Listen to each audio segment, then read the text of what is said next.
Bonjour à tous et bienvenue pour cette nouvelle vidéo sur l'entraînement cycliste. Aujourd'hui, nous allons parler gestion de charge d'entraînement et nous allons parler notamment de polarisation de la charge d'entraînement. Comme d'habitude, cette vidéo est gratuite, mais si vous souhaitez participer, voici mon indicatif PayPal. Vous êtes prêts? On y va.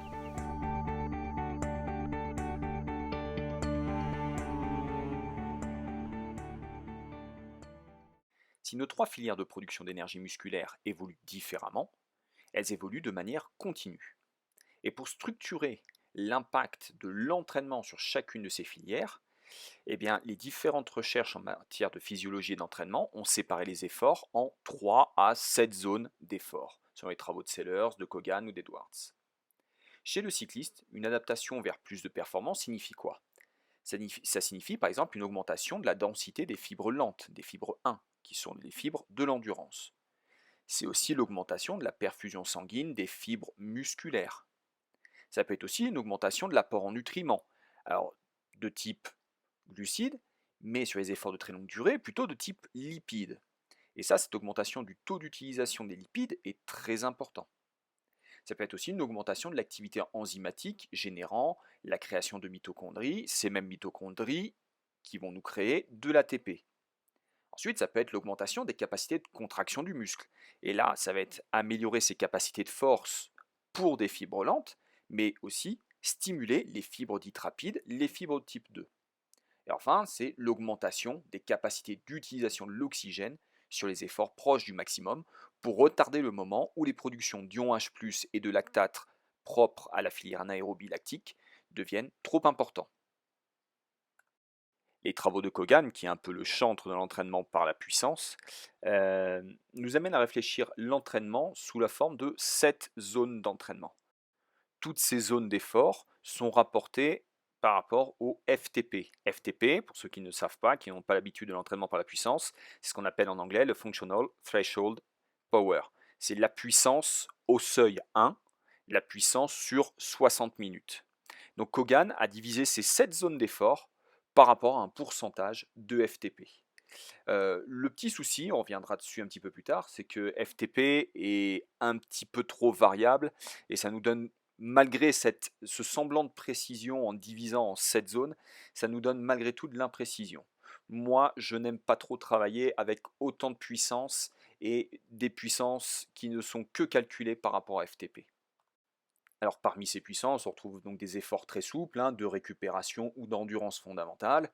Ce qu'on retrouve de temps en temps en course à pied, des efforts, des allures dites tempo, qu'on peut retrouver sous la forme par exemple d'un footing rapide en course à pied, et donc là qui serait un effort quand même soutenu mais sur une très longue durée. Le sweet spot, alors sweet spot c'est un petit peu particulier à expliquer, on n'est pas encore au seuil 1. SV1 donc FTP, 100% de FTP. Le SV2, on le connaît, 110% de FTP, et donc puissance maximale, tous les efforts dits de force ou de sprint. Dans un second temps, parmi tous les travaux de recherche liés à la physiologie de l'entraînement, on a les travaux de Sally-Edwards. Sally-Edwards, elle divise les efforts en 5 zones rapportées à la fréquence cardiaque maximale. Donc on a, un peu comme chez Kogan, les efforts de récupération active ou les échauffements, l'endurance de base. Nous avons une troisième zone, alors cette allure intermédiaire un petit peu bâtarde qu'on n'utilise pas tant que ça chez nous en France, à 70-80% de FC max et qu'on retrouve chez Kogan sous le terme de sweet spot. Et ensuite, une zone bien précise entre les deux seuils et une cinquième zone au-delà de SV2. Alors, Sally-Edwards réfère ces zones de travail par rapport à une fréquence cardiaque maximale, mais il n'est pas interdit à tout possesseur de capteur de puissance ou à tout entraîneur qui travaille avec la puissance de se référer à des pourcentages relativement similaires de la PMA. Enfin, on a les travaux de Seller, qui lui a fait quelque chose de très simple, certains diront simpliste, mais une répartition très simple en 3 zones.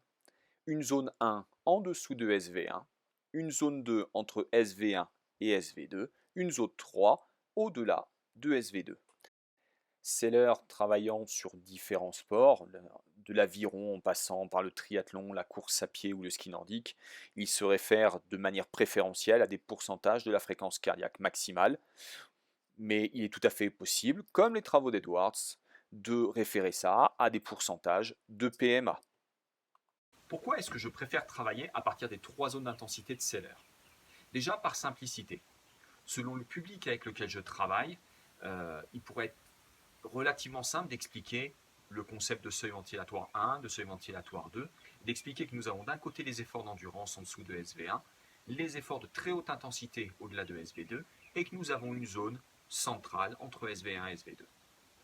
Ensuite, à vouloir être très précis, avec de nombreuses zones d'intensité, on en devient un peu trop précis. Et on en oublie la part de variabilité et d'adaptabilité de l'être humain. Des fois, les zones ou les puissances cibles ou les fréquences cardiaques cibles que nous allons définir de manière théorique ne seront pas du tout valables sur le terrain parce qu'aujourd'hui, on ne sait pas pourquoi, notre cycliste, il n'a pas trop la forme. Ou au contraire, il est très en forme, il est capable de générer des puissances qu'il n'a jamais développées. Donc il faut faire attention, il ne faut pas trop s'enfermer dans des carcans, dans des zones très nombreuses et qui segmentent trop l'exercice. Il me semble que sur le terrain, au moment où on va mettre en place les séquences d'entraînement, ce ne sera pas vraiment utilisable. Comme je vous l'ai expliqué précédemment, Sellers n'est pas un spécialiste du cyclisme. Et parmi ses travaux de recherche, il a analysé différentes préparations dites victorieuses, soit qui ont amené des grosses performances, des grosses progressions athlètes, soit qui ont amené vraiment des victoires ou des records du monde. Et il s'est rendu compte que chacune de ces préparations dites victorieuses avait une construction, une répartition des charges d'entraînement relativement similaires, avec une majeure partie du temps d'entraînement passé en dessous de SV1, ce qu'on appelle le low lactate zone, vraiment de l'endurance. 10% du temps passé entre les deux seuils, entre SV1 et SV2, le lactate accommodation zone, et 10% d'efforts au-delà de SV2, le lactate accumulation zone.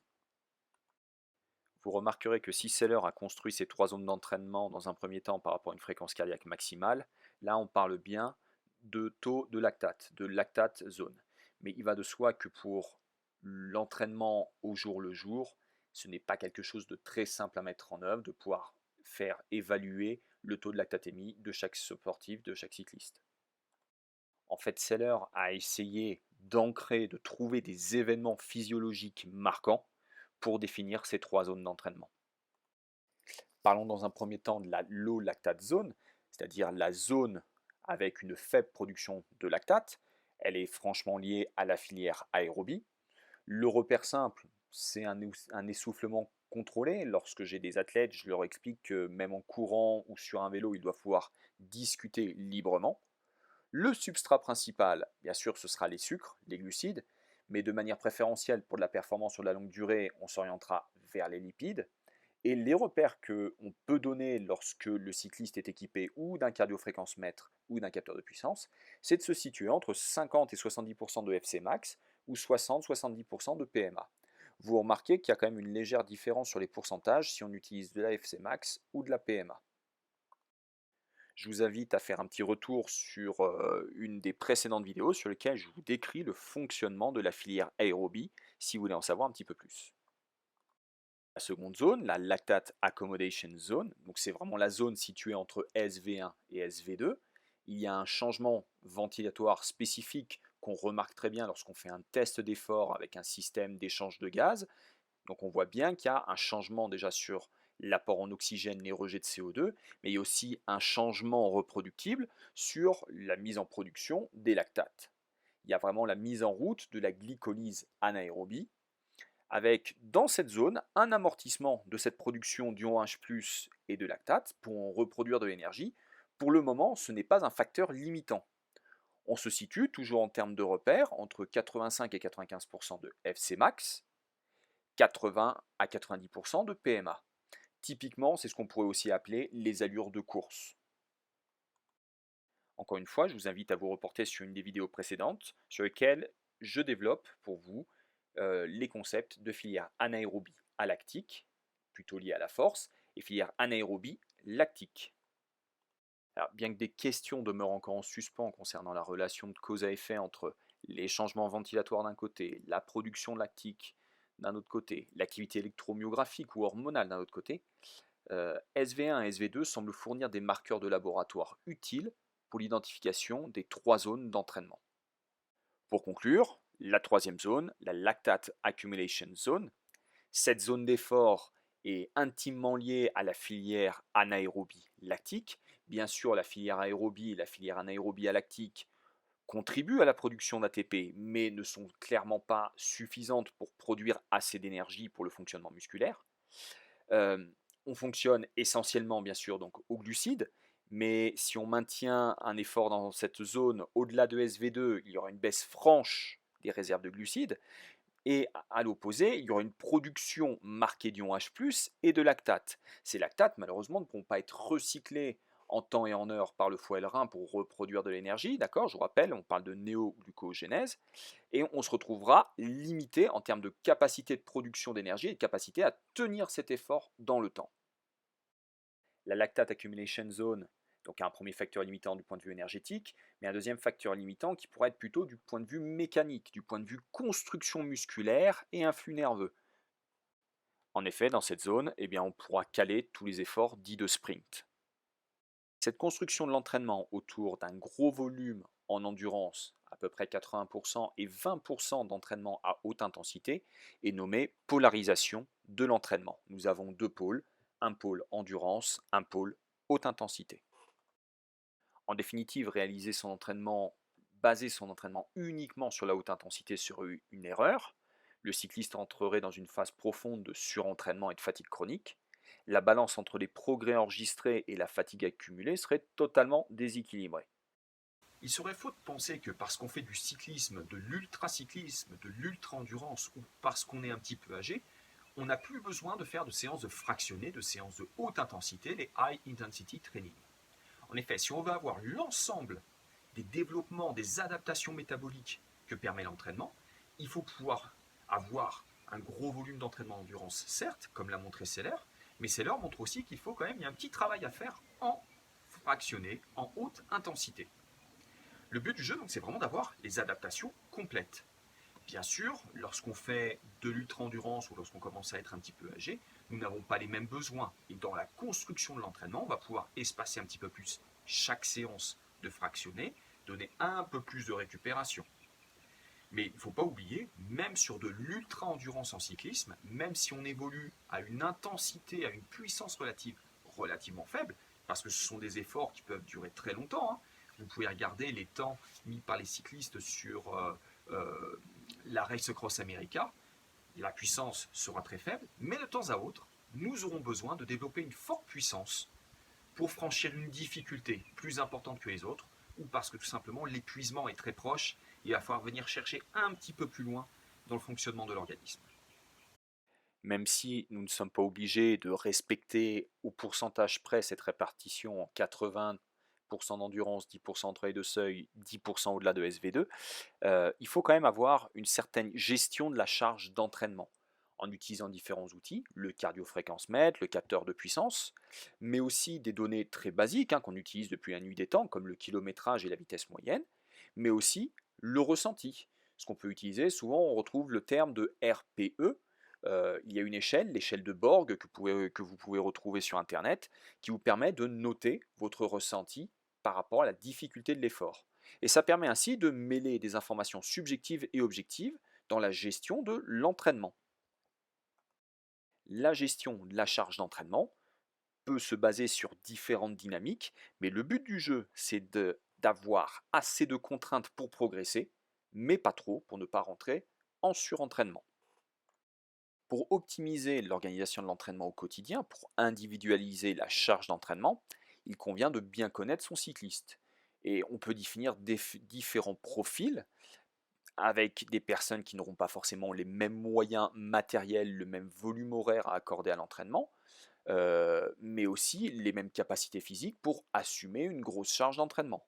On peut très bien avoir des plans d'entraînement, des suivis d'entraînement pour des cyclistes dits récréatifs, qui ne peuvent s'entraîner qu'une à deux fois dans la semaine, qui vont faire quelques courses à faible kilométrage.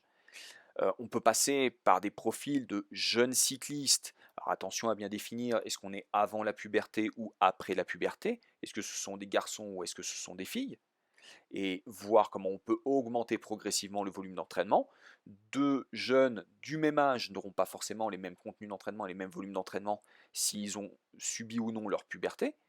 On peut se situer dans du même, on peut aller jusqu'au très haut niveau et faire une franche distinction dans le programme d'entraînement entre un cycliste professionnel jeune, qui est capable d'assumer 15 à 25 heures d'entraînement par semaine, et un cycliste professionnel déjà un petit peu plus âgé, qui a un certain bagage et technique et tactique, mais physique, qui s'est accumulé au fur et à mesure des années, qui ne peut pas non plus assumer la même charge d'entraînement, et notamment les efforts à haute intensité. Donc là aussi, il y aura des modulations à faire pour obtenir les meilleurs résultats le jour J. Il faut conserver à l'esprit que la gestion de la charge de l'entraînement est une part prépondérante du travail de l'entraîneur. On se rend compte très rapidement avec ces cyclistes que souvent ils réagissent très bien à un type de séance. Mais on ne sait pas pourquoi aujourd'hui ils réagissent pas bien du tout à cette séance, ils ne l'assimilent pas. Donc il faut être capable d'être adaptable.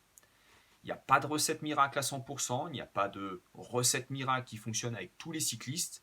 Nous sommes vraiment dans l'individualisation et dans l'analyse continue du ressenti du sportif avec des datas, avec des puissances, des fréquences cardiaques et des ressentis tout au long de la séance.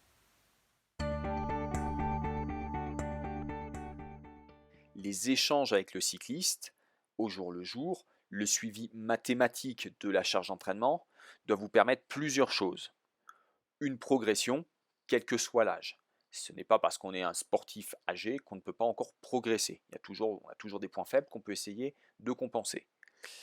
Ça doit aussi vous permettre de vous assurer une intégrité physique du cycliste, du sportif, tout au long de sa saison. Il est hors de question de générer des pathologies de surentraînement, voire même d'atteindre certains systèmes comme le système hormonal par un trop plein d'efforts. Et ça doit vous permettre aussi de vous assurer une motivation stable du sportif tout au long de la saison. La préparation hivernale peut être des fois vécue de manière un petit peu négative parce que c'est un petit peu long, il n'y a pas beaucoup de courses. Eh bien, il faut être capable de trouver, de faire varier les volumes d'entraînement, les charges d'entraînement, les intensités, les objectifs d'entraînement pour conserver une motivation tout au long de l'année, mais aussi ensuite tout au long d'une carrière. Et enfin, parce qu'on prépare du cyclisme de compétition, on va essayer de s'assurer un probable pic de forme pour un jour précis, parce qu'on se prépare pour une compétition d'un jour, comme un championnat de France, comme des Jeux olympiques, ou pour une période dite importante dans la saison du cycliste. En règle générale, la période mai-juin est assez importante pour les routiers, et par exemple pour les cyclocrosseux, on sera plutôt sur la période novembre à décembre. C'est ainsi que se conclut cette vidéo. Si vous avez des questions ou des commentaires, n'hésitez pas à les mettre juste en dessous, j'essaierai d'y répondre. Pensez à liker et à partager cette vidéo, elle pourrait intéresser vos collègues entraîneurs, mais aussi les cyclistes que vous entraînez. Je vous souhaite un bon entraînement, à la prochaine!